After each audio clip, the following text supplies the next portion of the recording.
नमस्कार, good morning. MA final philosophy के government college Ajmer के विद्यार्थियों के लिए यह वीडियो है। एमए फाइनल फ़िलासफ़ी में जो वेदांत का पेपर चलता है उस पर अपन शंकराचार्य के अद्वैत वेदांत को लेकर कुछ चर्चाएं कर रहे थे। कल तक के जो क्लास अपनी हुई है उसमें हमने वेदांत किसे कहते हैं उसका एक परिचयात्मक अध्ययन किया, प्रस्थानत्रय क्या है उसको जाना, वेदांत के विकास का इतिहास क्या रहा उसको जाना, बादरायण के ब्रह्मसूत्र पर बात की और प्रस्थानत्रय जैसा मैंने भी बताया उस पर चर्चा की और किस तरह से वेदांत के अनेक संप्रदाय बने उस पर बात की। शंकराचार्य के अद्वैत वेदांत पर चर्चा प्रारंभ की जिसमें शंकराचार्य के जीवन परिचय को समझा, उनके दर्शन और धर्म में योगदान को समझा, उसके व्यक्तित्व की विलक्षणता को समझा और इससे पूर्व हमने जो प्रथम टॉपिक था अथा तो धर्म जिज्ञासा उस पर बात की, अथा तो ब्रह्म जिज्ञासा पर बात की और शंकराचार्य में जैसा मैं अभी कह रहा था उनके अद्वैत वेदांत पर बात करते हुए हम माया सिद्धांत पर चर्चा की और माया सिद्धांत को ही आगे बढ़ाते हुए जो उनकी माया की अवधारणा थी उसमें हमने अध्यास की अवधारणा, अध्यास के सिद्धांत पर बात प्रारंभ की थी। यद्यपि अपन पढ़ चुके हैं कि माया, अध्यास आदि ये सब पर्यायवाची हैं, इनका समानार्थक अर्थ है अध्यारोप, अध्यास, विवर्त, भ्रम, मिथ्या ज्ञान, अध्यास, अविद्या, अविद्या भी कहा है इनको। परंतु अध्यास जो शब्द है ये अपने आप में बड़ा महत्वपूर्ण है और इसको समझे बिना अद्वैत वेदांत को नहीं समझा जा सकता। इसी दृष्टि से हमने अध्यास पर विस्तार से चर्चा प्रारंभ की थी जो आज और कल भी चलती रहेगी।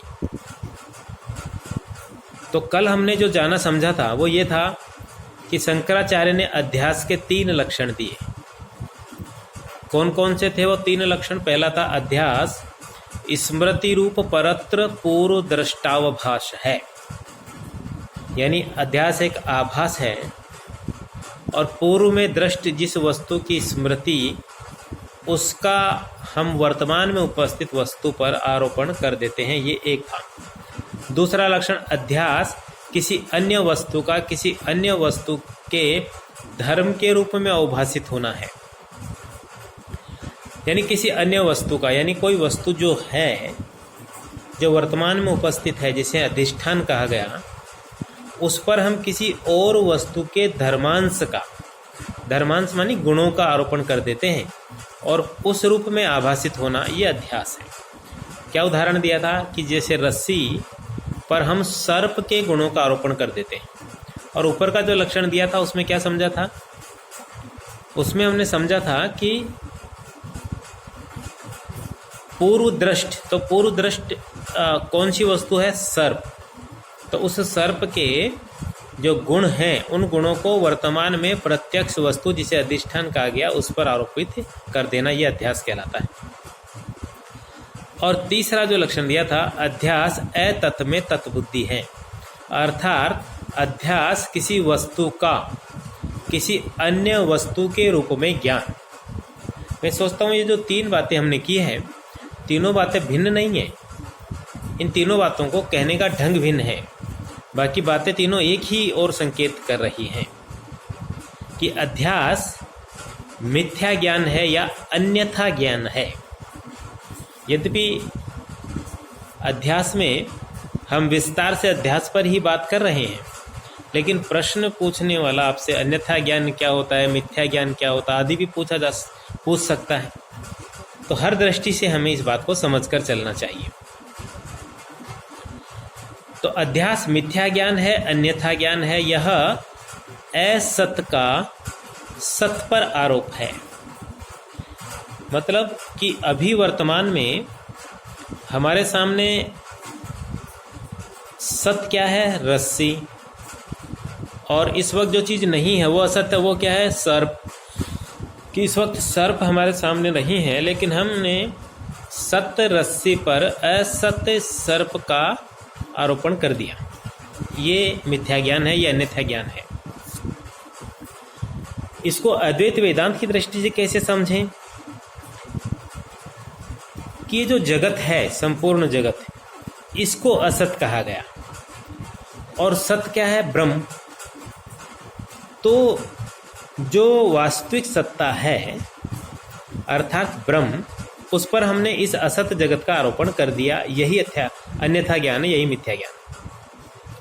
तो इसमें हुआ क्या अन्यथा ज्ञान और मिथ्या ज्ञान में, कि यह सत और असत का, सत्य और अनृत का मिथुनीकरण है। इन दो चीज़ों को मिला दिया हमने। असत्य सत्य के रूप में प्रतीत होता है, लेकिन क्योंकि वो है असत, तो जब अधिष्ठान का वास्तविक ज्ञान होगा तो रस्सी और सर्प के संदर्भ में अधिष्ठान रस्सी, और ब्रह्म और जगत के संदर्भ में अधिष्ठान है ब्रह्म। तो जब अधिष्ठान का ज्ञान होगा तो इस अन्यथा ज्ञान का बाद हो जाएगा।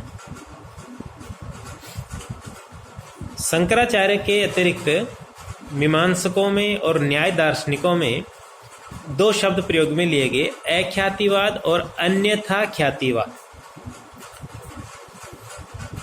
अख्यातिवाद का अर्थ है कि कोई भ्रम नहीं होता, भ्रम विवेकाग्रह है या ज्ञान का अभाव है। और अन्यथा ख्याति ज्ञान में अपूर्ण ज्ञान की बात की गई। परंतु शंकराचार्य इन दोनों ही मतों को अस्वीकार करते हैं और वो कहते हैं कि यह मिथ्या ज्ञान या अन्यथा ज्ञान है, ना कि ज्ञानाभाव या अपूर्ण ज्ञान। अध्यास असत का सत पर आरोप है। यह असत अध्यस्त का सत अधिष्ठान से तादात्म्य है। अध्यस्त पदार्थ यानी जिसको हमने आरोपित किया है, ऊपर आवरण जिसका बनाया है, वो स्वरूप से ही मिथ्या है। और यह सत अधिष्ठान पर आरोपित होकर सत रूप में प्रतीत होता है, सत है नहीं। लेकिन जब ये प्रतीत हो रहा है उस वक्त भी ये असत ही है। यानी प्रतीत होने मात्र से वो सत नहीं हो जाता, क्योंकि जब हम रस्सी को सर्प समझ रहे हैं तब भी वो सर्प नहीं है। हमारे समझने मात्र से रस्सी सर्प नहीं हो जाती, तो तब भी वो असत ही है। सत तो अधिष्ठान है और ये जो संबंध है ये मिथ्या है, ये संसर्ग मिथ्या है। वस्तुतः यानी वास्तव में अविद्या, अध्यास, भ्रम, तादात्म्य भी मिथ्या है। असत और सत दो भिन्न स्तरों के पदार्थ हैं, अतः इनमें कोई वास्तविक संबंध हो भी नहीं सकता कि एक पदार्थ असत है और एक सत है, दोनों भिन्न भिन्न हैं, इनमें संबंध भी नहीं हो सकता। तो यदि हम कोई संबंध की बात कर रहे हैं तो वो संबंध भी मिथ्या ही है। तादात्म्य वस्तुतः संबंध नहीं है। जब हमने दो वस्तुओं को जोड़ दिया तो वो संबंध नहीं है, अपितु भेद, अभेद, भेदाभेद रूपी संबंध का अभाव है कि हमने इन तीन प्रकार के संबंधों का अभाव उत्पन्न कर दिया। अध्यस्त पदार्थ को सत क्यों नहीं कहा जाता? क्योंकि अधिष्ठान के ज्ञान से उसका बाद हो जाता है, और वह असत भी नहीं है क्योंकि भ्रम की दशा में उसकी प्रतीति होती है। तो ये एक अध्यस्त और अध्यास के संदर्भ में हमने बात की। यहाँ पर बीच में हम प्रोफेसर कृष्णचंद्र भट्टाचार्य के अनुसार भी इस भ्रम विषयक सिद्धांत पर, इस अध्यास विषयक सिद्धांत पर एक चर्चा कर सकते हैं। और वो चर्चा इस तरह है उन्होंने भ्रम विषय 3 अवस्थाएं मानी कि भ्रम विषय के संदर्भ में 3 अवस्थाएं होती है। पहली कि जो भ्रम है उस पदार्थ को पहले सत मान लिया जाता है, एक अवस्था। दूसरी है फिर उसका बाद होता है, अधिष्ठान के ज्ञान से उसका बाद होता है, ये दूसरी अवस्था। और तत्पश्चात यानी उसके बाद उसके स्वरूप का विश्लेषण करने पर यह बोध होता है कि ये मिथ्या था। 3 चीजें होती हैं, पहले भ्रम पदार्थ को सत मान लेते हैं, फिर उसका बाद होता है और फिर विश्लेषण करने पर यह बोध होता है कि यह मिथ्या था। तो ये 3 अवस्थाएं हैं। तो प्रथम अवस्था भ्रम या अज्ञान की अवस्था है, जिसमें भ्रम पदार्थ की जैसे रज्जु सर्प की सत्य के रूप में प्रतीति होती है। हमें सर्प का यहाँ प्रत्यक्ष ज्ञान होता है कि यह सर्प है, तो ये पहला है। और दूसरे स्तर पर जब हमें रस्सी का रस्सी के रूप में ज्ञान होगा, तब ये ज्ञान होगा कि अरे नहीं, ये तो मिथ्या है। और ये तो सर्प रस्सी है, सर्प नहीं है, ये दूसरे स्तर का बाद होता है। और तीसरे स्तर पर फिर अपन विश्लेषण करते हैं कि प्रथम अवस्था में हमें वस्तु का मिथ्या ज्ञान हुआ था। तो ये कृष्णचंद्र भट्टाचार्य के अनुसार आचार्य के सिद्धांत का ही एक विश्लेषण था।